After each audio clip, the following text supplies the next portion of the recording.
Friends, Telangana నిరుద్యోగుల కోసం తెలుగు విద్యార్థి యాప్ ద్వారా బంపర్ ఆఫర్స్ తీసుకురావడం జరిగింది. Forest beat officer, SI constable, జిల్లా కోర్టు, హైకోర్టు ఉద్యోగాలు, అలాగే ఆర్ఆర్బి గ్రూప్ డి ఉద్యోగాలకు సంబంధించినటువంటి ఆన్లైన్ కోచింగ్ని కేవలం 499 రూపీస్కే అందించడం జరుగుతోంది. హైదరాబాద్లోని ఫేమస్ ఫ్యాకల్టీస్తో క్లాసెస్ ఉంటాయి. ఈ కోర్సుల్లో వీడియో క్లాసెస్ ఉంటాయి, మీరు ప్రాక్టీస్ చేయడానికి టెస్టులు ఉంటాయి, మీరు ప్రిపేర్ అవ్వడానికి పీడిఎఫ్ ఫైల్స్ కూడా ఉంటాయండి. ఈ యాప్కి సంబంధించినటువంటి లింక్ ఈ వీడియో కింద డిస్క్రిప్షన్లో ఇచ్చాను. ఆ లింక్పై క్లిక్ చేసి యాప్ని మీ మొబైల్లో ఇన్స్టాల్ చేసుకొని మీ మొబైల్ నెంబర్ ద్వారా లాగిన్ అయినట్లయితే ఫస్ట్ పేజ్లో క్రింద వైపున స్టోర్ అనేసి ఒక ఆప్షన్ ఉంటుంది. ఆ ఆప్షన్పై క్లిక్ చేసినట్లయితే యాప్లో ఉన్నటువంటి మొత్తం కోర్సెస్ అన్నీ కనిపిస్తాయి. తర్వాత మీకు కావాల్సినటువంటి కోర్సుపై క్లిక్ చేసి ఆ కోర్సుకు సంబంధించినటువంటి కంటెంట్ చెక్ చేసుకొని బై నౌ అనే ఆప్షన్పై క్లిక్ చేసి కోర్స్ని బై చేసుకోవచ్చు.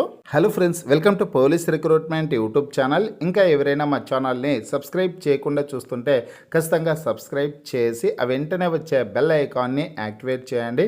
ఫ్రెండ్స్, తెలంగాణ రాష్ట్రంలో ప్రభుత్వ ఉద్యోగాలకు సంబంధించి అలాగే ప్రైవేట్ ఉద్యోగాలకు సంబంధించి ఈరోజు పత్రికాముఖంగా వచ్చినటువంటి తాజా అప్డేట్స్ని తెలుసుకున్నాం. ప్రతి ఒక్కరు ఈ వీడియోని ఎండ్ వరకు చూడండి ఫ్రెండ్స్. పూర్తి వివరాల్లోకి వెళ్ళే ముందుగా ఫ్రెండ్స్, తెలంగాణ రాష్ట్రంలో ప్రభుత్వ ఉద్యోగాల భర్తీకి సంబంధించినటువంటి జాబ్ క్యాలెండర్ని వెంటనే విడుదల చేయాలనేసి హుజూరాబాద్ ఎమ్మెల్యే పాడి కౌశిక్ రెడ్డి గారు డిమాండ్ చేయడం అయితే జరిగిందనమాట. ఈ వార్త ఈరోజు ఈనాడు దినపత్రికలు అయితే రావడం జరిగింది. జాబ్ క్యాలెండర్ను వెంటనే విడుదల చేయాలి, ఎమ్మెల్యే పాడి కౌశిక్ రెడ్డి డిమాండ్ అనేసి ప్రముఖ హెడ్లైన్తో ఈ న్యూస్ అయితే వచ్చిందనమాట. తెలంగాణ రాష్ట్ర ప్రభుత్వం వెంటనే జాబ్ క్యాలెండర్ను విడుదల చేయాలని హుజూరాబాద్ ఎమ్మెల్యే పాడి కౌశిక్ రెడ్డి డిమాండ్ చేశారు. ఆయన సోమవారం రోజున అసెంబ్లీ మీడియా పాయింట్లో మాట్లాడడం అయితే జరిగింది.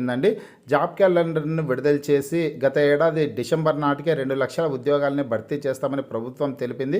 కానీ అన్ని ఉద్యోగాలను అయితే భర్తీ చేయలేదు. కాబట్టి రానున్న రోజుల్లో ఉద్యోగాల భర్తీకి సంబంధించినటువంటి జాబ్ క్యాలెండర్ని విడుదల చేసి నోటిఫికేషన్స్ని విడుదల చేయాలనేసి ఆయన అసెంబ్లీ పాయింట్ వద్ద డిమాండ్ చేయడం అయితే జరిగింది రాష్ట్ర ప్రభుత్వానికి. అలాగే ఫ్రెండ్స్, ఈరోజు పత్రికాముఖంగా వచ్చినటువంటి మరొక ముఖ్యమైన సమాచారం ఏంటంటే బీసీలకు 42% రిజర్వేషన్స్ పెంచుతూ రాష్ట్ర ప్రభుత్వం నిన్నటి రోజు అసెంబ్లీలో బిల్లును ప్రవేశపెట్టడం అయితే జరిగిందనమాట. ఈ బిల్లును వచ్చేసి అసెంబ్లీ ఏకగ్రీవంగా ఆమోదం అయితే తెలపడం అయితే జరిగింది. ఈ వార్త పత్రికాముఖంగా రావడం జరిగింది.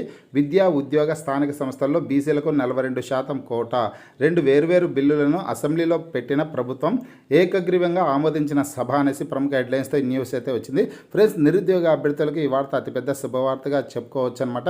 ఇకపోతే రాబోయే రోజుల్లో ఉద్యోగ నోటిఫికేషన్స్ విడుదల చేయడం లాంఛనమే అనేసి కూడా చెప్పుకోవచ్చు. ఎందుకంటే తెలంగాణ రాష్ట్రంలో ప్రభుత్వ ఉద్యోగాల భర్తీకి సంబంధించినటువంటి నోటిఫికేషన్స్ ఎందుకు విడుదల కాలేదంటే ఎస్సీ వర్గీకరణ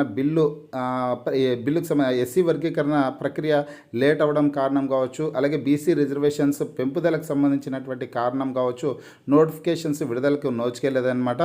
ఈ 2 బిల్లుల్ని కూడా రాష్ట్ర ప్రభుత్వం ఇప్పుడు జరుగుతున్నటువంటి అసెంబ్లీ సమావేశాల్లో ప్రవేశపెట్టడం జరిగింది. అలాగే ఉభయ సభలు కూడా ఈ బిల్లుల్ని ఆమోదించనున్నాయన్నమాట. కాబట్టి ఈ వార్త నిరుద్యోగులకు శుభవార్తగా చెప్పుకోవచ్చు. రానున్న రోజుల్లో ప్రభుత్వ ఉద్యోగాల భర్తీకి సంబంధించినటువంటి నోటిఫికేషన్స్ అయితే విడుదల చేయనున్నారండి. మే ఆఖరిలో లేదా జూన్లో ఖచ్చితంగా నోటిఫికేషన్స్ని విడుదల చేసే అవకాశాలు అయితే ఎక్కువగా ఉన్నాయన్నమాట. ఇక బీసీ రిజర్వేషన్స్కి సంబంధించినటువంటి సమాచారం చూసుకుంటే చారిత్రాత్మక బీసీ రిజర్వేషన్ల పెంపు బిల్లులను అసెంబ్లీ ఏకగ్రీవంగా ఆమోదించింది. విద్య, ప్రభుత్వ ఉద్యోగ నియామకాల్లో స్థానిక సంస్థల్లో బీసీ రిజర్వేషన్లను 42% పెంచుతూ రూపొందించినటువంటి 2 వేర్వేరు బిల్లులను బీసీ సంక్షేమ శాఖ మంత్రి పొన్నం ప్రభాకర్ సోమవారం సభలో ప్రవేశపెట్టారు. సుదీర్ఘ చర్చ అనంతరం ఏకగ్రీవంగా అసెంబ్లీ ఆమోదించింది. శాసన మండలిలోనూ ఈ బిల్లులను ఆమోదించడం లాంఛనమే. ఆ తర్వాత గవర్నర్కు అటు నుంచి రాష్ట్రపతి ఆమోదం కోసం వెళ్తాయి. ఇవి చట్టరూపం దాలిస్తే బీసీల ఏండ్ల కల నెరవేరుతుంది. ప్రభుత్వ విద్యా ఉద్యోగాల్లో బీసీలకు అవకాశాలు పెరుగుతాయి. ప్రముఖ విద్యా సంస్థల్లో సీట్లు, పెద్ద సంఖ్యలో సర్కారు కొలువులు దక్కుతాయి.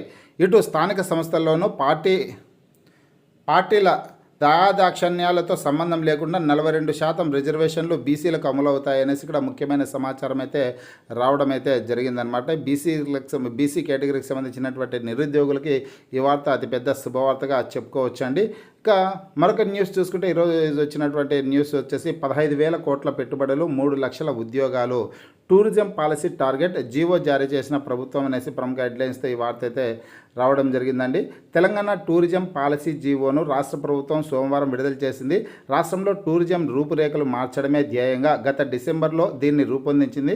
కొన్ని మార్పులు చేర్పులతో ఫైనల్ చేసిన ఈ పాలసీకి కేబినెట్ ఆమోదం తెలిపింది. 15,000 కోట్ల పెట్టుబడులను ఆకర్షించడం, 3 లక్షల ఉద్యోగ అవకాశాలు కల్పించడం ప్రధాన లక్ష్యంగా దీన్ని తీసుకొచ్చింది.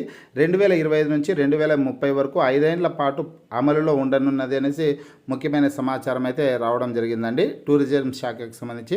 నెక్స్ట్ న్యూస్ చూసుకుంటే నేడు అసెంబ్లీలో ఎస్సీ వర్గీకరణ బిల్లు, 6 బిల్లులపై చర్చించనున్న అసెంబ్లీ, మండలిలో బీసీ బిల్లులపై డిస్కషన్ అనేసి ప్రముఖ హెడ్లైన్స్తో మరొక వార్త అయితే రావడం జరిగిందండి. నిన్నటి రోజు అసెంబ్లీలో బీసీ రిజర్వేషన్స్ పెంపుదలకు సంబంధించినటువంటి బిల్లు అయితే ప్రవేశపెట్టారు. అసెంబ్లీ ఏకగ్రీవంగా ఆమోదం అయితే తెలపడం జరిగింది. ఇక ఈ రోజు వచ్చేసి ఎస్సీ వర్గీకరణ బిల్లును అయితే అసెంబ్లీలో ప్రవేశపెట్టనున్నారనమాట. ఈ ఎస్సీ వర్గీకరణ బిల్లును కూడా ఖచ్చితంగా ఆమోదించనున్నారు ఫ్రెండ్స్.